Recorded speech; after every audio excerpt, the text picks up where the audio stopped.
అందరికీ నమస్కారం.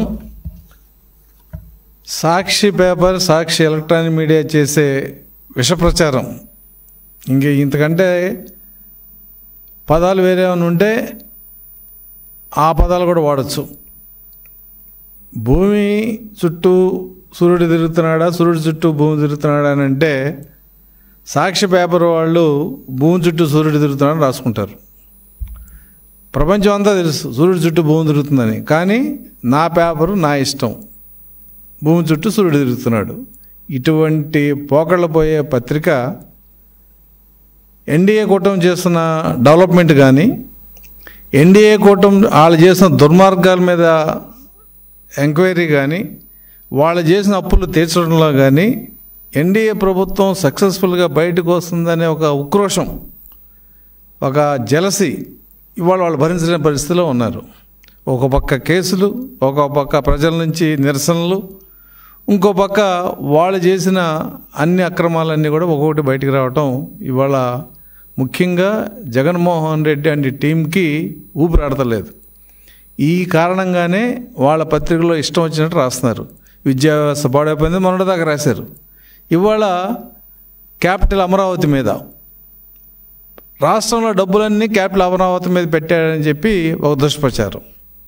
అసలు వీళ్ళకి బుద్ధి, జ్ఞానం, ఇంగితం ఏమైనా ఉంటే అమరావతి గురించి మాట్లాడే హక్కు సాక్షి కాదు కదా, వైసీపీ సభ్యంగా కట్టిన ఎవడికి లేదు. ఎందుకు నువ్వు మోసం చేసావు ప్రజల్ని? ఆ రోజు 2014-19లో అమరావతికి అంగీకారం తెలుపుతూ నువ్వు అధికారంలో రాగానే 3 రాజధానులు చెప్పి అమరావతిని ఏ స్థాయిలో నాశనం చేశారంటే, ఇది శ్మశానం అని ఒక నాయకుడు, ఇది ఇంకోటని ఇంకో నాయకుడు, ఇవన్నీ గ్రాఫిక్స్ అని ఒక నాయకుడు, ఇష్టం వచ్చినట్టు వాగారాళ్ళు. ఇంకా దౌర్భాగ్యం ఏంటంటే అమరావతిలో కట్టడానికి పెట్టిన ఇసుక, కంకరు, పైపులు కూడా దోసుకుపోయారు ఒక ఎంపీ, ఒక ఎమ్మెల్యే, ఈ ప్రాంత ఎంపీ, ఎమ్మెల్యే. ఇంత దిగజారిన తనంతో వీళ్ళు అమరావతి గురించి వాళ్ళ డబ్బులన్నీ అమరావతి ఖర్చు పెడతారంటే ఖర్చు పెడతారు, ఖచ్చితంగా అమరావతి కోసం డబ్బులు ఖర్చు పెడతారు. మీలాంటి ఎదవలకు తెలియకపోవచ్చు అమరావతి ఎలా జరుగుతుందని. అమరావతి అనేది సెల్ఫ్ ఫైనాన్స్ ప్రాజెక్ట్. అది ఓ ప్రాజెక్ట్ కానీ చూడాలి. నారాయణ సాగర్ ప్రాజెక్టు కట్టారు, నీళ్ళు వస్తున్నాయి, భూమి తడిచింది, పంటలు పండుతున్నాయి, జీడిపి పెరిగింది. పోలవరం ఎందుకు కడుతున్నాం? National project ఎందుకయింది? పోలవరం వల్ల కొన్ని లక్షల ఎకరాలు సాగు అవుతుంది, జీడిపి పెరుగుద్ది. అమరావతి కూడా ఒక ప్రాజెక్ట్. అమరావతిలో నీళ్ళు ఉండవు, ఫైనాన్స్ ఉంటుంది, డెవలప్మెంట్ ఉంటుంది. ఏ క్యాపిటల్ అయినా కొద్దో గొప్ప డెవలప్మెంట్కి సహకరిస్తుంది, ఏ రాష్ట్రంలో క్యాపిటల్ అయినా సరే. అలాగే వాళ్ళ అమరావతికి వరల్డ్ బ్యాంక్ ఫైనాన్స్ చేస్తుంది. కేంద్ర ప్రభుత్వం స్పష్టంగా చెప్పింది, మేము 15,000 కోట్లు ఇస్తాం, మీరు అది బ్యాంకు నుంచి లోన్ తెచ్చుకోండి, ఆ లోన్ మేము సెటిల్ చేస్తామని చెప్పి అన్నారు. మరి ఆ 15,000 కోట్లు పెట్టి ఇవాళ అమరావతిని రీబిల్డ్ చేస్తున్నాం. ఎక్కడ ఆగిపోయింది అక్కడి నుంచి. ఇవాళ అమరావతిలో ఎంత దారుణమైన పరిస్థితి అంటే, అమరావతిలో పెరిగిన కంచె, చెట్లు ఇవన్నీ తీయించడానికి 33 కోట్లు పెట్టి అదంతా తీయించారు. అంటే అసలు నువ్వు ఏ రోజైనా అమరావతి ఇది క్యాపిటల్, అప్పటికే దాదాపు కొన్ని వేల కోట్ల ఇన్వెస్ట్మెంట్ జరిగింది. దీన్ని ఇక్కడ నుంచి షిఫ్ట్ చేస్తే వచ్చే నష్టం ఏంటని ఏనాడు ఆలోచించాల. ఎంత దుర్మార్గంగా 3 రాజధానులు చెప్పి బిల్లు పెట్టి ఆ రోజున కౌన్సిల్లో మా మీద దాడి చేసి చైర్మన్ దగ్గర కాగితాలు చించేసి ఆ 3 రాజధానుల బిల్లుని ఆపడం వల్ల ఇవాళ అమరావతి ఒక రకంగా బతికి బట్టకట్టింది. అటువంటి అమరావతి మీద దుష్ప్రచారం, డబ్బులన్నీ పెడతారు. ఎందుకు పెట్టరు? ఇప్పుడు ఒక ప్రాజెక్టు వలన రాష్ట్రానికి మేలు వస్తుంది, మేలు జరుగుద్ది అంటే ఖచ్చితంగా పెడతాం.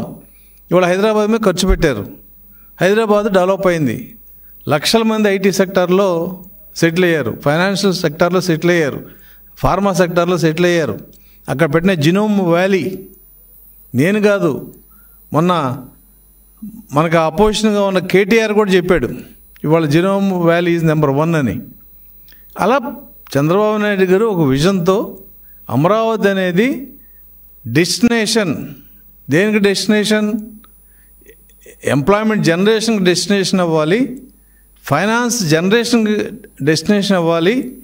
అక్కడి నుంచి రాష్ట్రానికి అభివృద్ధికి అదొక వెహికల్గా ఉండాలని చెప్పి ఆయన ఒక కృతనిశ్చయంతో అమరావతిని డెవలప్ చేస్తున్నాం. పోనీ ఇది అమరావతికి నీ బాబులాగా ఏమన్నా అసైన్మెంట్ ల్యాండ్స్ మేము ఆక్రమించామా? నువ్వు నీ బాబు కలిపి ఇడుపులపాయలో అసైన్మెంట్ ల్యాండ్స్ ఒప్పుకొని అసెంబ్లీలో ఒప్పుకొని ఇవాళ వరకు నువ్వు హ్యాండ్ ఓవర్ చేయలే. ఇంకా కొన్ని ల్యాండ్స్ అసలు మాకు తెలియదండి, ఇది అసైన్ ల్యాండ్ అని రాజశేఖర రెడ్డి గారు తీసుకున్న సంగతులు మాకు తెలియదని చెప్పి ఇవాళ చెప్తున్నారు పులివెందుల్లో. కాబట్టి నువ్వు చేసిన దుర్మార్గాల్ని ఇక్కడ ఆపాదించడం మంచిది కాదు మిస్టర్ జగన్మోహన్ రెడ్డి. నీ పరిస్థితి ఏంటో నీకు తెలుసు. నీకు ప్రజలు 11 మంది ఎమ్మెల్యేలు మాత్రమే ఇచ్చారు.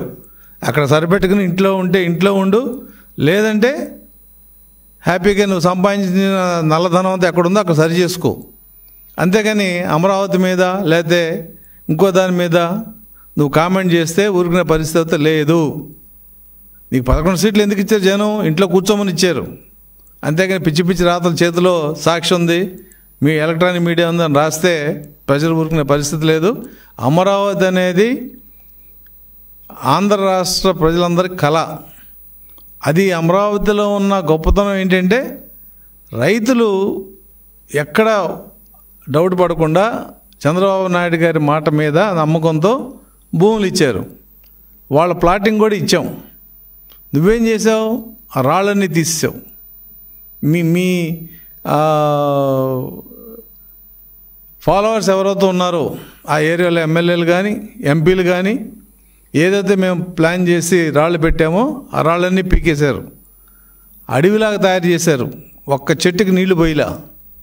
ఈ అమరావతిని 2019 జూన్లో చూసిన వాళ్ళు కనుక 21, 22లో కనుక చూస్తే ఇది అమరావతి అనే ఆశ్చర్యం కూడా కొంతమంది వెలుబుచ్చారు.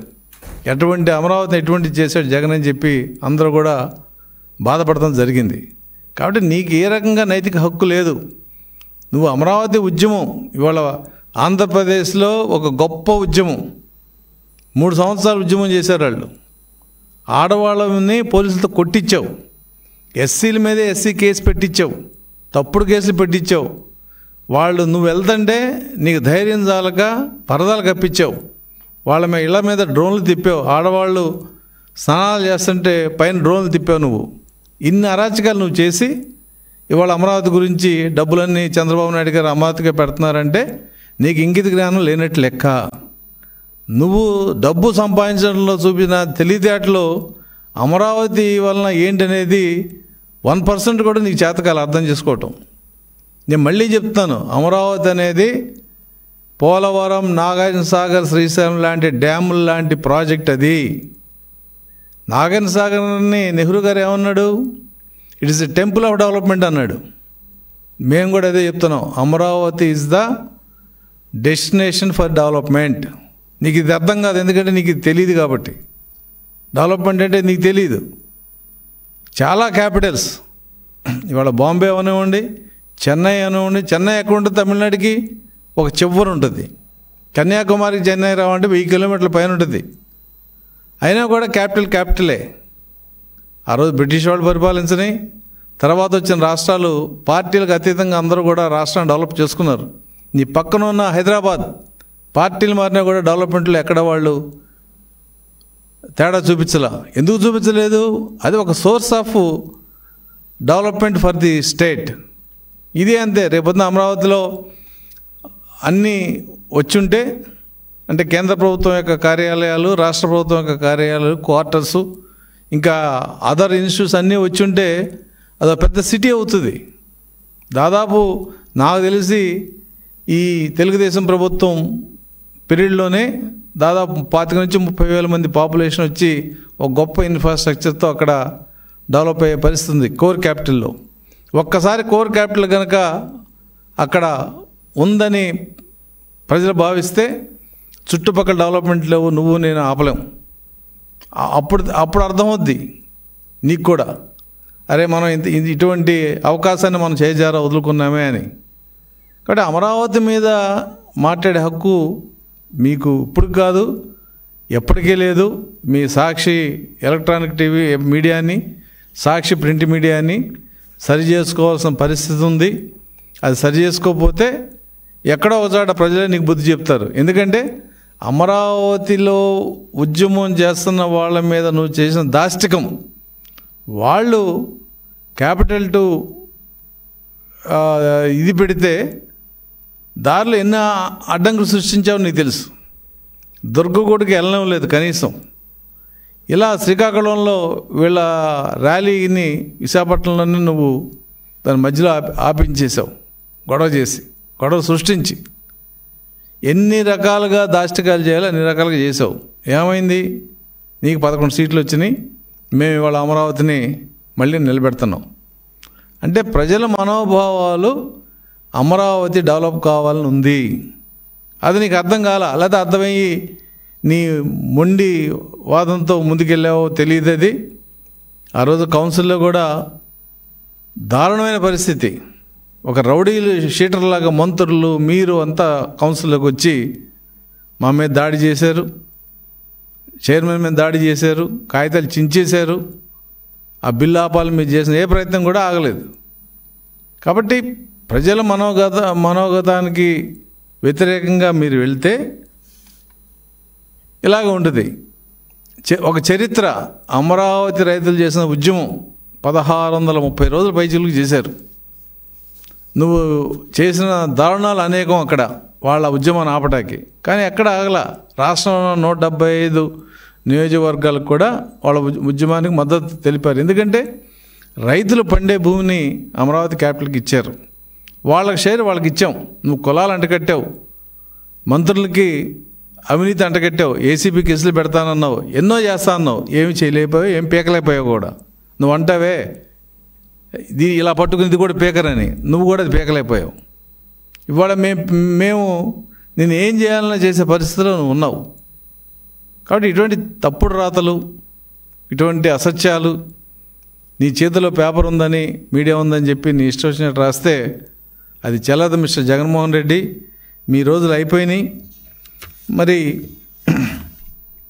అమరావతి విషయంలో తెలుగుదేశం పార్టీకి ఒక స్పష్టమైన ప్లానింగ్ ఉంది. ఇవాళ వరల్డ్ బ్యాంక్ ముందుకు వచ్చింది. ఇదే వరల్డ్ బ్యాంక్కి నువ్వు అప్పు ఇవ్వద్దని రాశావు. నీ హయాంలో వాళ్ళ డబ్బులు ఇవ్వనన్నారు. అదే వరల్డ్ బ్యాంక్ ఇవాళ దాదాపు 6,000 కోట్ల చిల్లరు అప్పులు ఇస్తామని చెప్పి వచ్చింది. కేంద్ర ప్రభుత్వం అప్పు అంటే కేంద్ర ప్రభుత్వమే తర్వాత అది తీర్చే విధంగా మాట్లాడుతున్నాం. పోలవరంలో ఎలా జరిగిందో అలాగా మిగతా ఇన్ఫ్రాస్ట్రక్చర్ డెవలప్మెంటు ఇదంతా కూడా 2-3 సంవత్సరాల్లో అమరావతి ఒక మంచి నగరంగా వెలసిల్లే అవకాశం ఉంది. దౌర్భాగ్యం ఏంటంటే టీటీడీ వాళ్ళు ఇక్కడ దాదాపు 130-140 కోట్లతో టెంపుల్ కడతామంటే అంత టెంపుల్ అవసరం లేదని చెప్పి చిన్న టెంపుల్ కట్టించావు. ఈ పాపాలు ఊరినే పో మిస్టర్ జగన్మోహన్ రెడ్డి. నువ్వు దేవుడి విషయంలో అదే తప్పు చేసావు. మీ టీం అంతా కల్తీని కలిపి అల్లరి చేశారు తిరుపతిని మొత్తం. కాబట్టి ఈ పాపాలు ఊరికనే పోవు. ప్రజల తీర్పు రూపంలో వాళ్ళని ఇంటి దగ్గర కూర్చోబెట్టింది. ఏదైనప్పటికి కూడా అమరావతి విషయంలో మేము స్పష్టంగా ప్రజలకు తెలియజేస్తున్నాం. రైతులకు ఇవ్వాల్సిన కౌలు కూడా మేము ఇచ్చేసాం. నువ్వు ఇవ్వలేదు, మేము ఇచ్చాం. అలాగే కూలీలు ఉన్నారు వాళ్ళకు కూడా పెన్షన్ ఇవ్వడం జరిగింది. ఇవాళ అమరావతిని ఇవాళ 2024, 26, 27 కల్లా ఒక డెస్టినేషన్. ఇవాళ మహారాష్ట్ర ఎవడైనా కూడా బాంబే వెళ్తాడు ముందు ఏదో ఒక జీవనాధార కోసం. వాళ్ళందరూ కూడా తెలంగాణలో అందరూ హైదరాబాద్ వెళ్తున్నారు. మనం కూడా హైదరాబాద్ వెళ్తున్నాం జాబ్ కోసం. ఎందుకు? అక్కడ దొరుకుతుందని నమ్మకం, అక్కడ అవకాశాలు కూడా ఉంటాయి. అటువంటి అవకాశాల ప్రదేశంగా అమరావతి త్వరలో రాబోతుంది.